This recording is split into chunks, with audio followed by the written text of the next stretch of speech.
Good night Punpun के part 6 में तुम सबका स्वागत है। अगर तुम नए हो और तुमने पिछले 5 पार्ट्स को नहीं देखा तो पहले जाके उन्हें देख लो, और अगर तुमने देख रखा है तो प्लीज पार्ट 5 को फिर से देख लो, क्योंकि मैंने इस वीडियो पे पिछले पार्ट का रिकैप नहीं दिया है। एक्चुअली मैं मांगा के वॉल्यूम्स को ऐसे एक्सप्लेन कर रहा था ताकि मैं एक वीडियो पे पूरा मांगा कवर कर पाऊँ, पर दुर्भाग्यवश ये हो नहीं पा रहा है क्योंकि मेरे फैमिली में कुछ प्रॉब्लम्स चल रहे हैं, इसलिए मैं लास्ट के 3 वॉल्यूम्स को एक्सप्लेन नहीं कर पा रहा हूँ। मेरा मन था कि इस मांगा को एक वीडियो पे खत्म करके कुछ नया ट्राई करने का, जैसे कि मेरे पास बहुत सारे डॉक्यूमेंट्रीज के प्लान हैं, पर मैं कर नहीं पा रहा हूँ और इसके वजह से ही बहुत ही कम वीडियोस इस चैनल पे आ रहे हैं। इसलिए मैंने जितना भी कवर कर लिया है उनको मैं डाल दूंगा एंड आई होप तुमको वीडियो पसंद आएगी।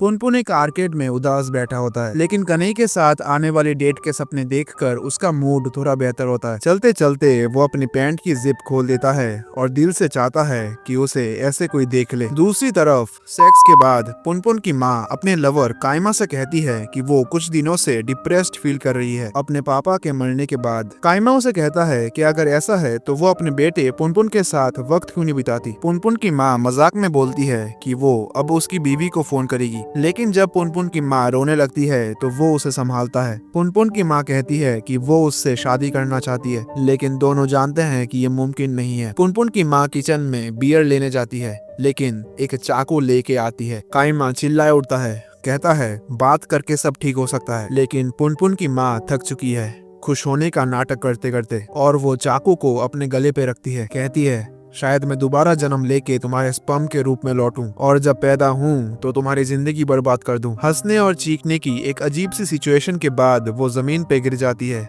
सांस लेते हुए बोलती है, कायमा एम्बुलेंस बुलाओ। डॉक्टर कायमा को बताता है कि पुनपुन की माँ का लंग कोलैप्स हो गया है, पर टेंशन की बात नहीं है क्योंकि इसे ठीक किया जा सकता है। एक नर्स कायमा से कहती है कि अपनी वाइफ के फॉर्म्स फिलअप करे, लेकिन पुनपुन की माँ तभी कहती है कायमा बस एक स्ट्रेंजर है जिसे मैं दोबारा कभी नहीं मिलूंगी। अगली सुबह पुनपुन उससे मिलने आता है। उसकी माँ उससे माफी मांगती है कल के बिहेवियर के लिए और कहती है कि अगर उसका मन ना हो तो उसको मिलने की जरूरत नहीं है। बाद में बेड पेन मांगने के बजाय वो खुद बाथरूम ढूंढने लगती है, पर रास्ते में उन्हें हेलुसिनेशन होने लगता है। वो उठती है एक टीनेज लड़के के बाहों में, जो और कोई नहीं हारुमी था, पर पुनपुन की माँ ये नहीं जानती कि वो पुनपुन का दोस्त था। हारुमी नर्स को बुलाता है और वो उसकी मदद करता है खड़े होने में। देन वो देखती है कि उन्होंने अपने आप पे ही टॉयलेट कर दिया है। बाद में वो और हारुमी जब वेटिंग रूम में बात कर रहे होते हैं, हारुमी उससे बहुत अच्छे बातें करता है, जिससे पुनपुन की माँ का दिल उस पे आ जाता है। देन वो जान पाती है कि हारुमी का पैर एक एक्सीडेंट में टूट गया था। उस रात हॉस्पिटल के बेड पर पुनपुन की माँ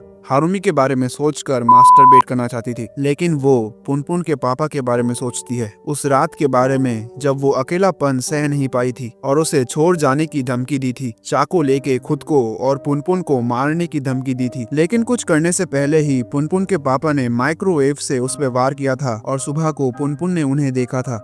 अगले दिन जब दोनों फिर से मिलते हैं तब पुनपुन की माँ उससे पूछती है क्या उसका पैर का घाव इतना ही सीरियस है कि उसे रोज चेकअप के लिए आना पड़ता है। देन वो बताता है कि उसकी गर्लफ्रेंड उसके बाइक के पीछे थी एक्सीडेंट के वक्त, और वो भी इसी हॉस्पिटल में एडमिटेड है। फिर भी वो हारुमी की तारीफ करती है कि वो रोज अपनी गर्लफ्रेंड से मिलने आता है, लेकिन हारुमी उसे बताता है कि वो एक भी बार अपने गर्लफ्रेंड से मिलने नहीं जा पाया क्योंकि उसे डर है कि शायद वो उसका चेहरा खराब करने के लिए हारुमी को माफ नहीं करेगी। पुनपुन की माँ थोड़ा स्ट्रिक्ट टोन में कहती है तुम सिर्फ माफी के बारे में सोच रहे हो, लेकिन उसे माफी नहीं तुम्हारा साथ चाहिए। वो अकेली है और उसे तुम्हारी जरूरत है। हारुमी की उदास आंखों में वो दर्द नजर आता है जो पुनपुन की माँ ने पुनपुन की आंखों में देखा था। कुछ देर बाद वो अपना दिल खोल के कहती है कि वो अभी तक अपने हस्बैंड से प्यार करती है, चाहे उनका डिवोर्स 5 साल पहले ही हो गया हो। फिर वो कहती है कि पुनपुन ने उन दोनों के सबसे खराब ट्रेड्स को ही इनहेरिट किया है। मेरे पास कभी भी एक प्रॉपर घर नहीं था, मैंने अपनी पूरी जिंदगी खुद से भागते हुए बिताई है, अपने अकेलेपन से भागते हुए।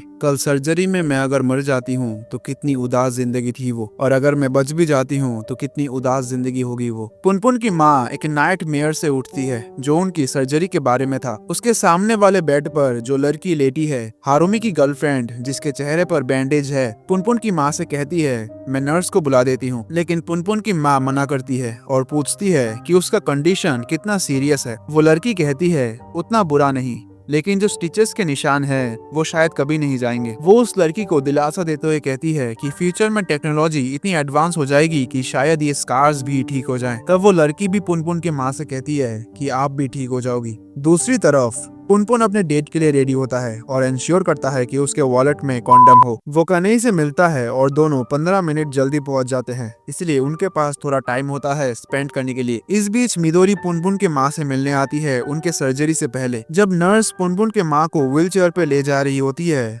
पुनपुन की माँ कहती है कि ऑपरेशन के बाद वो एक लड़के को अपनी फीलिंग्स कॉन्फेस करना चाहती है। अब वो लोगों से नफरत करना छोड़ चुकी है अपने जज्बात को बचाने के लिए, और उसे यकीन है कि प्यार जख्मों को भी ठीक कर सकता है। शायद वो आगे बढ़ेगी और शायद वो एक अच्छी माँ बन पाएगी। पुनपुन पूरी कोशिश करता है कि कन्हई के साथ एक परफेक्ट डेट हो। वो क्रॉल मशीन से उसके लिए एक डॉल जीता है और उसका लंच भी पे करता है, जिसमें वो उसकी बातें सुनता है कि कैसे वो वॉलंटियर करना चाहती है फॉरेन में और उन लोगों की मदद करना चाहती है जो कम फॉर्चुनेट है। फिर जब कन्हई का छाता चोरी हो जाता है तो पुनपुन अपना छाता उसके साथ शेयर करता है, लेकिन वो कितना भी कोशिश कर रहा हो और चाहे उसका दिल कितनी भी बार धड़क रहा हो, दोनों का कनेक्शन नहीं बन पाता। बाद में वो कन्हई की बहन मियुकी और उसकी दोस्त साची के आर्ट एग्जिबिट पर जाते हैं। कन्हई को उस पेंटिंग से बहुत प्यार है जो उसकी बहन ने उसकी माँ की बनाई है, और पुनपुन मानता है कि फैमिली सच में सबसे इम्पोर्टेंट होती है। पुनपुन सोचता है कि क्या उसे उसकी बातों को समझना चाहिए, लेकिन धीरे धीरे वो अपनी डेट को लेकर कॉन्फिडेंस खो देता है। क्या इसी तरह किसी को पसंद किया जाता है? वो आइको के बारे में सोचता है और एक पेंटिंग के सामने रुक जाता है जहाँ उसे मिल्की वे दिखता है। वो स्टारी पेंटिंग उसे उसी आसमान की याद दिलाता है जो उसने कई साल पहले मीसो फैक्ट्री के पास अपने पुराने दोस्तों के साथ देखा था। ऑल्दो तब वो सिर्फ एक बच्चा था, लेकिन तब से वो अपने आप में ही काफी कमजोर इंसान बन गया है। तभी वहाँ साची उसके पास आती है, खुश होती है कि उसे उसका इतना मैसी पेंटिंग भी पसंद आया, और पुनपुन को एक नोटबुक देकर कहती है कि क्या वो इस पे एक कमेंट छोड़ देगा क्योंकि वो मियुकी से कम्पीट कर रही है। फिर वो उसे चुपके से कहती है कि कन्हई अभी भी वर्जिन है। पुनपुन को स्टार पुनपुनिया याद आता है और वो एक छोटी सी कहानी लिखता है एक लड़के के बारे में जो एक ट्रांसफर स्टूडेंट से प्यार कर बैठता है जो किसी और प्लेनेट से आई होती है, लेकिन एक दिन वो उस लड़की को खो देता है और अब वो उसे स्टार्स और गैलेक्सीज के बीच ढूंढता रहता है। वो और कन्हई एग्जिबिट से निकलते हैं और जब बारिश जोर से पड़ने लगती है तो पुनपुन का ध्यान वापस प्रेजेंट में आता है। उसके दिमाग में ये आता है कि कन्हई कितनी अच्छी और सीरियस लड़की है, और फिर उसके वर्जिन होने का सोचकर उसका फिर से खड़ा हो जाता है। वो दोनों एक छत वाली बेंच पर चुपचाप बैठ जाते हैं। बीच में टेंशन बढ़ने लगती है। तभी कन्हई कहती है मुझे अब घर जाना है। देन कहती है कि बारिश का सीजन खत्म होने के और एग्जाम्स खत्म होने के बाद हम फिर से मिलेंगे। एंड जैसे ही वो उठती है पुनपुन उसका रिस्ट पकड़ के कहता है थोड़ा और रुक जाओ। वो वापस बैठ जाती है, लेकिन उस ऑकवर्ड साइलेंस में पुनपुन के दिमाग में सिर्फ उसके बॉडी का ख्याल चल रहा होता है। कन्हई कहती है कि उसे घर जाना चाहिए वरना उसकी माँ चिंता करेगी। पुनपुन कहता है कि उसकी माँ की आज सर्जरी है। कन्हई शॉक हो जाती है कि वो अपने माँ को छोड़कर उसके साथ हैंग आउट कर रहा है। कन्हई उसको बहुत कुछ बोलती है, अपने आइडियल्स उस पे थोपती है और पुनपुन को बहुत बुरा लगता है। कन्हई गुस्से में बोलती है तब तो तुम्हें मेरी सिस्टर की पेंटिंग भी बहुत स्टूपिड लगी होगी, और अगर बात ही नहीं करनी थी तो मुझे रुकने के लिए क्यों बोला? अगर कुछ कहना है तो बोलो। पुनपुन कहता है मेरी गर्लफ्रेंड बन जाओ। कन्हई कहती है तुम बहुत वियर्ड और सेल्फिश हो। पुनपुन सोचता है कि वो एक हॉर्नी बीच है और उसे पिन डाउन करके किस कर। कन्हई उसे जोर से थप्पड़ मारती है और वो डॉल भी उस पर फेंक देती है जो उसने दिया था। फिर कहती है तुम सिर्फ एक लोनली इंसान हो, और बारिश में बिना किसी अम्ब्रेला के घर की तरफ चली जाती है। पुनपुन चिंता कर रहा था कि क्या कन्हई स्कूल में सबको बता देगी कि उसने उसे रेप करने की कोशिश की थी। शर्म से भरा वो बारिश में बैठ जाता है और मास्टरबेट करता है। पुनपुन की माँ ने एक ट्रेंडी हेयर कट करवाया है और स्टाइलिस्ट से पूछती है कि आजकल लड़कों को शुगरी गिफ्ट्स पसंद है या नहीं। हॉस्पिटल जाते वक्त वो कुछ क्रीम पफ्स खरीदती है और नोटिस करती है कि हारुमी की गर्लफ्रेंड अपने बिस्तर पर नहीं है। जब वो नर्स से पूछती है तो नर्स बताती है कि वो एक लड़के के साथ बात करने बाहर गई है। वो जल्दी से बाहर जाती है और लड़की और हारुमी को बात करते देखती है। जब वो किस करते हैं तो पुनपुन की माँ पीछे हट जाती है। उनको उनके बेड साइड पर एक लेटर मिलता है हारुमी का, जिसमें वो पुनपुन की माँ को सलाह और देखभाल के लिए शुक्रिया अदा करता है। और आखिर में पुनपुन की माँ अभी भी अकेली है। वो अपने एक्सरे के सामने रोते हुए ग्रोसरी स्टोर से खाना खरीद के घर जाती है पुनपुन के पास। जब वो उसे सजेस्ट करती है कि एक साथ डिनर करे तो वो बिना कुछ कहे अपने कमरे में चला जाता है। पुनपुन की माँ डिनर टेबल पे बैठ के रोने लगती है। मीमुरा और पुनपुन दोनों अपने फाइनल एग्जाम्स में फेल हो जाते हैं। मीमुरा कहता है कि उन्हें बीच पर जाना चाहिए और अपनी यौर्थ को पूरी तरह जीना चाहिए, लेकिन पुनपुन सोचता है कि यौर्थ वैसे होता क्या है। देन उसने कनई को हॉलवे में देखा जो रुककर उसे हेलो कहती है, पर वो कुछ नहीं कह पाता। जब वो चली जाती है तो पुनपुन को एहसास होता है कि उसमें बिल्कुल भी सेल्फ कॉन्फिडेंस नहीं बचा। पुनपुन की माँ हॉस्पिटल के वेटिंग रूम में बेसबॉल गेम सुनते हुए एक लेटर लिखती है अपने चेकअप से पहले। डॉक्टर उन्हें कहते हैं कि उनके स्टिचेस अच्छी तरह ठीक हो रहे हैं, लेकिन शायद कैंसर का सिचुएशन भी चेक कर लेना चाहिए। घर जाते वक्त वो अपना लेटर पोस्ट करती है जो पुनपुन को पापा की तरफ से एड्रेस किया गया होता है। अब तुम समझ जाओ कि उसको जो पापा की तरफ से हर महीने लेटर आते थे वो कौन लिखता था। नीला आसमान देखते हुए पुनपुन थैंकफुल होता है कि कन्हई ने उस दिन के बारे में किसी को नहीं बताया और सोचता है कि दुनिया शायद सच में अच्छे लोगों से भरी हुई है। देन वो कसम खाता है कि वो दोबारा कभी भी प्यार में नहीं पड़ेगा। 2 साल बाद पुनपुन की माँ अपने गुजरे हुए वक्त के बारे में सोचती है कि उसका प्यार में कभी भी ज्यादा नसीब नहीं था। उसने कभी भी बच्चा पैदा करने का इरादा नहीं किया था और उसके सपने कितने बड़े थे अपने लिए। वो हॉस्पिटल के कमरे में जागती है और मिदोरी और पुनपुन के चेहरे देखती है। पुनपुन की माँ पुनपुन का चेहरा पकड़कर माफी मांगती है कि वो उसके साथ इतनी कोल्ड रही। वो कहती है, पुनपुन मुझे डर लग रहा है, मुझे मरने का डर है, माफ करना, मैं बहुत बहुत माफ़ी चाहती हूँ। सच बात तो ये है, मैं तुमसे सच में बहुत प्यार करती हूँ, पुनपुन।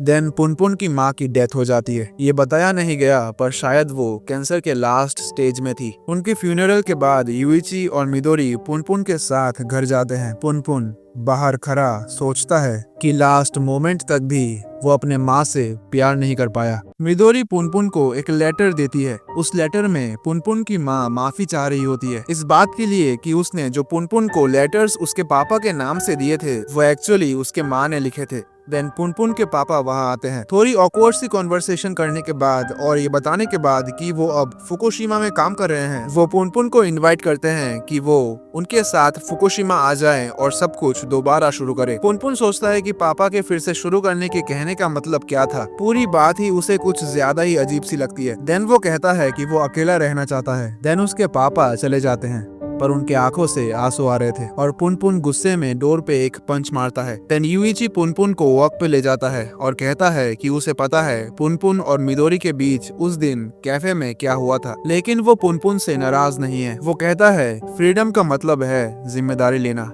चाहे तुम जैसा भी बनो उसके लिए किसी और को ब्लेम मत करो, सिर्फ अपने असली आप को ढूंढो। अगले दिन पुनपुन एग्जैक्टली 7:10 AM पर उठता है और अपना नॉर्मल दिन शुरू करता है। स्कूल, ट्रेन, आर्केड, लोग लोग लोग, अकेलापन, फ्रीडम। वो घर आता है और देखता है एक छोटा सा नोट पड़ा है। मिदोरी कुछ खाना छोड़ गई है। वो खाना खाता है, न्यूज देखता है और अपना अलार्म फिर से 7:10 AM के लिए सेट करता है। Punpun is just fine again today. Numata अपनी पहली मीटिंग अटेंड करती है पेगासिस असेंबली की, जिसमें पेगासिस और उसके 9 अजीब गरीब नाम वाले फॉलोअर्स हैं, जैसे व्हाइट पिग, एस हैमबर्गर और sweet lonely heart fluffy bro. वो अपना इंट्रोडक्शन देती है और बताती है कि एक ब्रेकअप के बाद वो काफी डिप्रेस्ड फील कर रही थी। तभी उसके आसपास एक जबरदस्त सफेद रोशनी छाई और अगले दिन उसकी मुलाकात गॉड पेगासिस से हुई। पेगासिस कहता है कि वो कोई भगवान नहीं है, लेकिन उसे एक सम्मानदायक नाम देता है, पुसी प्रिंसेस। फिर वो और उसके लोग उस लड़की के लिए एक गाना परफॉर्म करते हैं। पेगासिस अपने लोगों से कहता है कि वो उसके साथ बने रहें जब तक उनके पास 2 और मेंबर्स नहीं हो जाते, ताकि वो उस तकदीर वाले दिन 2 साल बाद वो सब मिलके मून की तरफ जर्नी पे निकल सके। पुनपुन अपने पार्ट टाइम जॉब पर जाता है मिमुरा के साथ, जिससे ग्रेजुएशन के बाद उसकी मुलाकात नहीं हुई थी। आज उनका काम है एक क्लिकर दबाना ताकि वो काउंट कर सके कि कितने लोग स्टेशन से गुजरते हैं। काफी बोरिंग जॉब है, लेकिन पुनपुन के लिए ठीक है, बस चल जाने वाली। वो भीड़ को देखता है और महसूस करता है कि जैसे वो किसी को ढूंढ रहा हो। शिफ्ट के बाद जब वो अपनी ट्रेन पे चढ़ता है और जैसे ही दरवाजे बंद होते हैं वो पलट कर देखता है आइको को। जब ट्रेन रुकती है, पुनपुन खुशी से भागकर बाहर निकलता है, लेकिन उसे आइको कहीं नहीं मिलती। लेकिन उसे इतनी खुशी होती है ये जानकर कि आइको सच में है, वो कहीं इस शहर में अपनी जिंदगी जी रही है, तो शायद उसे भी अपनी जिंदगी शुरू कर लेनी चाहिए यही इस शहर में। वो एक मैप देखता है और एक अपार्टमेंट देखने जाता है जो सेल में है। पुनपुन कैफे जाता है मिदोरी और यूइची को बताने कि वो शिफ्ट हो रहा है, और उन्हें वो अपने माँ का सेविंग्स अकाउंट दे देता है, क्योंकि अब वो डिसाइड कर चुका है कि अपनी जिंदगी खुद से बनाएगा। वो अपने नए रूम का कॉन्ट्रैक्ट साइन करता है, एक सस्ता सा रूम जिसमें सालों पहले एक बूढ़ा आदमी मर गया था। ये वही जगह है जहां वो और आइको मिलकर खुशी से रहेंगे। वो खाली कमरे में बैठता है और पड़ोस में रह रहे कपल के आ ऊ आवाज को सुनता है और सोचता है, क्या सच में यही रोमांस होता है? वो सोचता है कि इस कमरे में मरने से पहले वो बूढ़ा आदमी क्या सोच रहा होगा, और फिर डिसाइड करता है 2 साल बाद जब कॉन्ट्रैक्ट रिन्यू करने का वक्त आएगा, अगर उसकी जिंदगी तब तक नहीं बदली तो वो सुसाइड कर लेगा। मिमोरा के बेडरूम में एक तेज सफेद रोशनी छाई होती है और पेगासस अचानक सामने आता है। उसे अपने मिशन में शामिल होने को कहता है। मिमोरा नींद में ही कहता है, मैं बिजी हूँ, और पेगासस गायब हो जाता है। बाद में वो पुनपुन को उसके नए कन्वीनियंस स्टोर वाले जॉब से पिक करता है। बर्गर्स और फ्राइज के साथ बैठकर मिमुरा अपने लाइफ प्लान्स को लेकर स्ट्रेस कर रहा होता है और पुनपुन से पूछता है कि वो इतना केयर फ्री और कॉन्फिडेंट कैसे रहता है। पुनपुन शहर में इधर उधर आइको को ढूंढता है,